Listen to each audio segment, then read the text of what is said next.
Hi everyone. Today I'm going to show you how to make a digital checkoff list in TeacherMade. The other day, a student said to me, I can't figure out how to check off assignments on my Google Doc. And I thought, well, you really can't put check marks in those little bullet boxes, but I can make a digital checklist with TeacherMade. So let me show you what I did. First, I'm going to start here by inserting in a short answer for the name.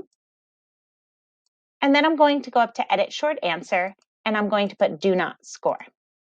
Then I'm going to go down to my checkoff list, and you'll see their assignments here. I'm going to insert a single checkbox for their assignment, and I'm going to go up to Edit Checkbox. You can give them a different point value or do not score them at all, but I'm going to give my students 1 point for checking off their assignment. Now, what I'm going to do is push Control D, and I'm just going to duplicate these boxes and then drag them in where they go. Now, my digital checkoff list is ready for my students to use. I would assign it on their Google Classroom, and as they go through their assignments, they would just check off their boxes. This is going to be really helpful, so that way I can see the progress that they make. If you go up to View and Preview, you'll be able to see exactly what your student will see. Here are their checkboxes, and they can easily click into them.